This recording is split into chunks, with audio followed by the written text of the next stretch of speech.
Welcome back to another episode of Local Search Tuesdays. This week I'm taking a little break from my mini-series on local SEO signals to share my presentation from Brighton SEO last week.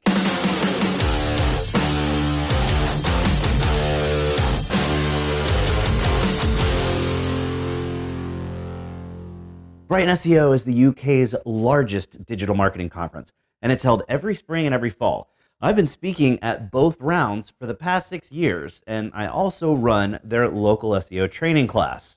Quick aside, because of COVID, the training class is virtual this year, and you can still sign up. It's an all-day training class on October 20th, so head to bit.ly/brighton-local-training for more info and to register.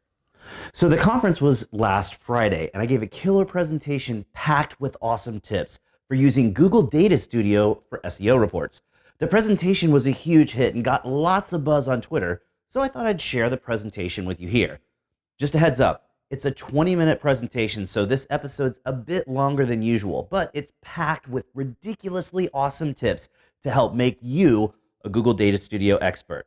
Check it out. Hey, this is Greg Gifford, and this is time-saving tips for Google Data Studio. But you know what? I don't like being boxed up here in the corner and having to look down at things, so let's fix that.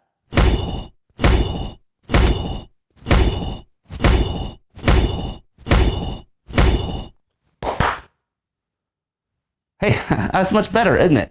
So I'm the vice president of search for SearchLab. We're a boutique local SEO agency. I want you to make sure you check out my blog every week on Tuesday, searchlabdigital.com/blog. Local Search Tuesdays is my video series. It's a short 3 to 5 minute tips on local search visibility. And I don't know if you've seen me speak at Brighton before, but I speak at conferences all over the world outside of this COVID thing. And, you know, sometimes I see some really bad presenters where they'll stand behind the podium like this, and they'll have their back to the crowd, and they'll just look up at their slides on stage and read their slides, and it's super boring and not engaging at all. And even worse, most of the time, it's a white background with black Arial font and just tons and tons of bullet point after bullet point after bullet point after bullet point. And because of that, I firmly believe that bullet points kill kittens, and this will be a kitty-safe presentation.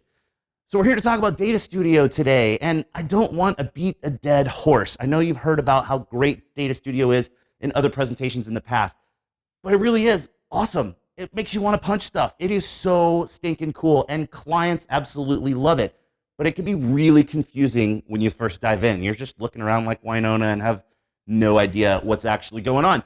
So you could jump in and start messing around with things and feel like you're making progress, and then you see that you're not really getting anywhere. So a lot of hard work kind of falls flat if you're not doing the right things. But don't throw in the towel. Listen to Queen Bee. Don't give it up. I'm going to show you guys how to do it today. It's going to be awesome. In fact, I basically have the Konami cheat code of Data Studio to share with you in today's presentation. It's going to be amazing. You're going to learn all of the inside tips to make yourself a Data Studio Pro. Starting off, use the right browser. For the noobs out there, that logo up there, that's what Google Chrome is. You should be using that for your browser. It's so much easier to edit things in Chrome because it's built for Chrome. The user interface has a really steep learning curve. It's very hard to use. It's really confusing. You don't necessarily know what goes where, how things work. So you've got to really get in and kind of play around with it. And the best way to do that is to use the free templates that are online. There are a ton of places that you can download already put together reports. And then you can click on the elements and then see how they're set up. It's much faster to learn that way than to try to start and just put things together from scratch. But when you're ready to make your own report, it's really important to understand that the visuals of the report are key. So don't just put together something that looks like Google Analytics. You can make something that looks amazing and have it match your branding. It's really worth having a designer's help here. But you want to make sure that you start by sketching out what you want to show in the report. And remember, there are multiple pages in your report, so everything doesn't have to be squeezed onto one page. Think about what makes sense together and group those elements together on various pages of your report. And when you're adding data sources, it's really key that you name them consistently, because you might not always be the one working on this report. You might have someone else in the agency jump in and start working with this client or with this report. And it's really important to have consistent naming so that everyone knows, oh, this is the GMB connector, this is the Data Studio connector for Google Sheets, or this is the connector for my Google Analytics or for my Google Ads. So if you have really weird naming convention, nobody's going to know, and they're going to have to dig around, make sure everything is consistent. And customize your theme before you start building things, because if you want to make everything be in your company colors, there's probably not a theme set for that. I'll show you later a shortcut to fix that. But you can see here, you scroll down and get to the point where you're talking about the colors of the charts. You want to set that beforehand so that you're not having to every time add a new chart and then change the colors. If you make it consistent beforehand, everything that you add will already be in the right color theme. Then you want to make sure that you set the design grid. Everything's laid out on a grid. Set the grid to 10 pixels and then follow this little GIF here that shows you what to do and set it so that the objects snap to the grid. That way everything will always be lined up well. You want to make sure everything's lined up so your reports look gorgeous. And in fact, check out how when I go from page to page here, the title of the chart, the graphs, the elements of the chart, they're all on a grid and they're all lined up so things don't really jump around. Now you might have a small box versus a large graph, but notice how everything's lined up the same from page to page. Huge design tip there. And most clients don't understand our SEO and digital marketing lingo. So you don't want to do your report in standard lingo where customers aren't going to understand. Label your chart elements with questions instead so your data tells a story. So instead of just saying sessions, say how many times did people visit? Or instead of just saying referral traffic, say how did people find your site? That speaks in language that the client understands and they'll love your reports. Once you've got a page designed and laid out the way that you want it, save time by duplicating the page. So if you're going to have 3 or 4 pages that have a chart in the same spot, instead of trying to get it lined up perfectly and then go back and see that it's not lined up and then moving other things around, just go and do this. Duplicate the page and it creates a copy of the page with everything in the same place, and then you can just change what data is being displayed in that chart. When you make your custom metrics, you can make custom metrics, you can make filters, you can do all these things to show the data that you want to show. Again, naming convention is key. Greg's awesome custom metric, you know, you want to make sure that if it's a phone call event, you label it event phone calls. You want to make everything make sense because you don't want someone else to come in later and try to edit the report and not understand what EFC means, because that's your shorthand for event phone call. Make sure that everything is consistent and makes sense so everyone in the agency, in your organization, understands what things are. And you've got to learn how the filters work. Filters are key to displaying really great information. And you've got to understand how they work and how you can combine them to transform your data. So for example here, we're showing organic conversion events here and that one there. But you can see I'm using those filters to do it. So I'm combining a filter to show organic traffic and a filter to show conversion events. So the organic filter is simply just a filter that's going to display only traffic that falls into the default Google Analytics organic channel. So you can see default channel grouping, organic, boom. You drop that on all your traffic and now boom, it locks down and only shows organic. Then I've created a custom filter for his events because we know which event categories equal conversions. So we've got forms, we've got phone calls, we've got all these other things that we can combine together in one conversions. So now we display a group of all the events. So it shows you the number of events, apply the filter, and now it's only going to show you the events that equal conversions. So then you combine those two and you've got organic conversions. But you could do this and combine everything into one single filter where you've got organic traffic and your conversion events. But this makes things difficult. I caution you to be careful with this. It's easier to have individual filters that you stack instead of creating one filter, because then let's say your client switches chat providers or switches phone providers or something happens where those events change, you have to come update them in your report. And you may not remember if you created some big, massive combined filter, but you know that if all of your individual filters are event filters, you know exactly where to go to update things. So it's easier to keep things separate. And filters can be applied on an individual level. So like notice here, you scroll way down under the data tab to the very bottom to add in the filter. And that filter is only going to apply to the individual element that you have selected. But let's say you've got an entire page that is showing all organic traffic. Instead of applying it to all the different elements on the page, you can apply a filter to a page level. So go up to the page settings, and then you can apply a filter to everything on the page. It saves you tons of time. And then once you apply it to everything on the page, you've got to remember when you're coming back to edit the report that sometimes filters are at an individual level and sometimes they're at a page level. You can also combine multiple data sources. So let's say you want to pull in AdWords data and Google Analytics data on the same page. You could do that, but it makes Data Studio run very slowly. So yeah, you got to be really careful, because when you combine data sources on a single page, it runs a lot slower and you're going to have a lot of a performance problem on that page. So because of that fact, And also, because sometimes Data Studio is wonky and pages don't load the way that you want them, we always prefer to give our clients a PDF copy because you can just export as a PDF. Now, sure, it's not as interactive, but that way you know that everything's going to look great and you're not going to have any page that you go to that maybe doesn't load and the client wonders what's going on. Now, if you're creating your PDFs, make sure you check everything first, because what you don't want is to come to a page like this where those elements didn't load and you made the PDF and now it's just blank information. So you want to make sure you've gone through and checked every page, make sure every page is loaded before you create that PDF. And customers will get really frustrated sometimes if your reports just look like Google Analytics. Don't give the same generic report to everybody and have everybody see the same thing. You can be really customized with Data Studio. You can add in additional information or take things out that don't matter, but make those reports tell a specific story for that specific client. You'll be more likely to keep that client for a longer period of time. So for instance, maybe a client wants more information about phone calls and they've got a call tracking provider and they want all that information. Go add it into the report, add an extra page, pop that info in there. Or if they know that their leads are worth $100 per lead, you can go in and do monetary calculations, or 100 pounds per lead, whatever it would be for where that client's located, or any other extra information. You can add that in and customize that report so that client has everything they need in the one report.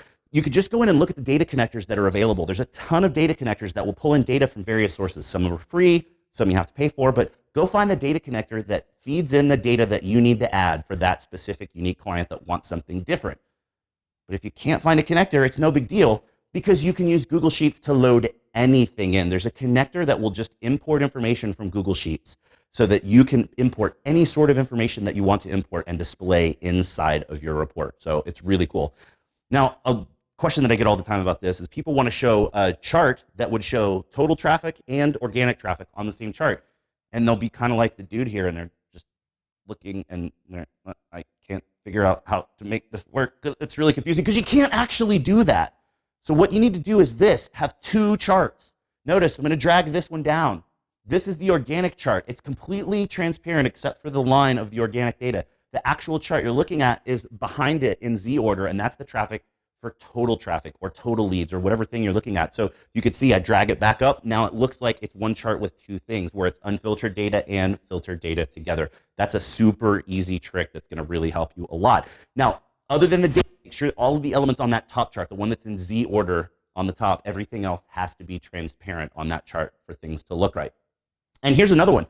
Even though they have a Google Maps connector, a lot of us don't like the Google Maps functionality, and zooms don't work the same. So most people are still using the geo chart. But if you zoom in and try to show just a metro, it makes the chart really big and it maybe doesn't fit in the design of your report. So what do? Well, check it out here. I've got one block here that I'm dragging over that matches the background of my widget. And then this second block that I'm dragging now matches the background of the report. And if you line those up correctly, boom, you've covered up the extra edge of that widget that sticks out. And now it's aligned perfectly with the grid of what you're designing your report with, and everything looks awesome. So use those masking squares like that if you ever have that problem with the geo chart. Another crazy thing that you have to dig into and figure out is you'll have your date range picker like this up at the top of your report, so you can select the date range, but your 12-month windows are not affected by that date range. And it kind of doesn't make sense because, Google Analytics changed the date range, everything changes. Data Studio doesn't really work the same way, so you have to have a rolling 12-month window for that. So the way that you do it is you go into the settings and then check out those settings right there. Basically, you're saying, look, you want to take this traffic and show 12 months, but basically offset by 1 month from whatever the current month is. So if we're looking at this in October, then it's going to run through a 12-month window that ends in September, because that is the month previous to the month that we're actually looking at the report in. So that's a little bit confusing. Make sure you use those settings to set that up. Another really cool thing that clients love is pre-service baselines. It helps your data tell a story because, hey, this is where you were before you started working with us. And even though traffic goes up and down, you may have gone down a little bit, but you're still way up above where you were before. And this is really easy to do now because they've added in the reference line element. So on that chart, you can just click add reference line. So what we do is we check Google Analytics and calculate the average for the 12 months for that metric before that client started working with us. We drop that number in as a reference line and boom, it's a horizontal baseline on their report. Now, a tip, don't use the label for that widget, because if you use the label, you don't have as much control over styling. So what we do is we don't include the label, we just put the line in, and then we just add a text box in that shows that separate text element to say, this is your pre-SEO or pre-PPC or whatever you want to call it, average for this number. But you've got to be careful to check those labels, because if, for instance, like in this chart, traffic's gone way up, which changes the axis of the report. So before, that baseline was closer to the center, but now that baseline has moved way down, but that label isn't going to move because it's not attached to the line, because you're not using the line's actual label. So check your reports every month. Make sure that if your axis has changed because data has changed, you move those labels down next to the line. That's the one thing you have to pay attention to there. Calculated fields are awesome. You need to learn how to use them as soon as possible, because you can combine metrics together. You can look at two different goals in the same metric. It's really cool. And you want to make sure you add them at the data source level so that they're available throughout the report. If you make a calculated field just on one page, it's only available on that page. Notice here, I'm going into the data source for Google Analytics, and then you want to add that calculated field at the data source so it's available throughout the report. And you could do really, really cool stuff. You can combine metrics like two goals, or you can check progress to a goal. So let's say your goal is you want to have 10,000 sessions in a month. So you divide the current month session by 10,000, and that's your percentage towards that goal. Or you could compare goal funnel. So you could look at the number of completions divided by the number of people that started into that goal funnel. Or if you have a dollar value, let's say you know a lead is worth $100 or £100, you could say that goal completion there times 100, and that gives you the dollar value. So you can do really, really, really cool stuff. And you can even make URLs in the report clickable. If you use the concatenate function, you combine the host name and then the landing page, and that actually then creates the full clickable https:// blah, blah, blah, blah, blah, full domain name. So that's really cool too. And there's a lot of functions that you can use. I don't have time to go through all of them, but I did make a shortened URL so you can find them really easy. If you just go to bit.ly/data-studio-functions, that's the full list from Google of all the functions that you can use inside of Data Studio. New cool feature, finishing up really quick. You can extract a custom color theme. I mentioned earlier you want to set your color theme early. If you drop your logo in and right-click on the logo, you can extract a custom color theme. So notice you right-click, and the bottom of the list, you can extract your color theme. And then that sets your color theme through the whole report. So it's really cool and easy to match your company colors. They've also added smart guides earlier this year. Smart guides, as you notice, I drag things around and you see the little red lines popping up to show me how to line things up. I told you earlier you wanted to align to the 10 pixel grid. It's much easier to line things up. If you have a lot of elements on the page like this, you'll have tons of smart guides popping up and it's too hard to align things. But if you're not using Snap to Grid, you can use the smart guides to help you align things on the page, and it's really cool. You can also add in animated GIFs. This is an animated GIF from one of the local map pack tools that we use, where we can label it, how's your local visibility changing over time, and then the animated GIF shows how the visibility changes from month to month or week to week, however often you're running that particular report. And it's a really cool effect that people will like. Again, that's only going to work online. It wouldn't work in the PDF, but it's still a really cool effect. Something else that's really cool that I've never heard anybody talk about but me, you can add video explainer links to your chart. So this chart right here, we always explain, this is Google My Business information, and a discovery search, the blue part of the bar, that's when someone sees your Google My Business listing, whether it's in Google Maps or on a map pack or just as the Google display on the right side, but they're not searching for your specific brand name. The green section, direct search impression, that's when they're searching for your brand name. The blue is when you're showing up for other keywords.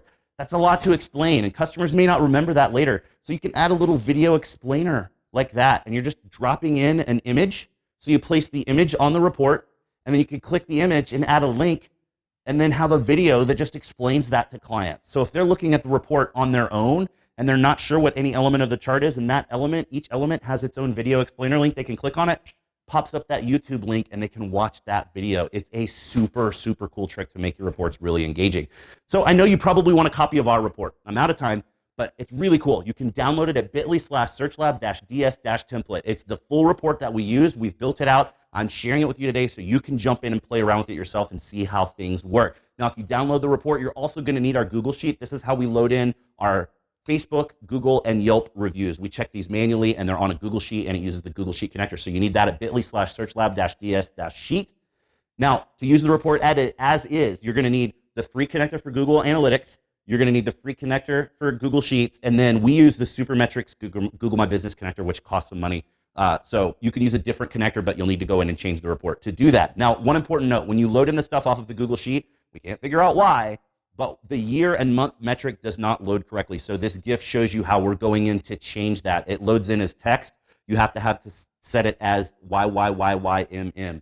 for the things to load correctly into the report. So make sure you use that important step. Now, I know that was a crazy fire hose of information today, and hopefully nobody's brain exploded because there was so much coming at you. Now your clients are absolutely gonna love your reports because Data Studio is simply better. It's science, y'all. It's just plain science. So thanks for listening to me today, and now it's time for me to say goodbye. And that was time-saving tips for Google Data Studio. There's my Twitter handle. You can follow me on Twitter. I'm sure you've seen me tweeting the conference. There's my email address. If you have any questions, feel free to email me. And hopefully next spring, I will see all of you in Brighton. So that was my presentation, and that's all the time we've got for this week's video. So you know what that means. Put your hand on the screen right here. We totally just high-five because you learned something awesome. Thanks for watching, and we'll see you again next week for another episode of Local Search Tuesdays.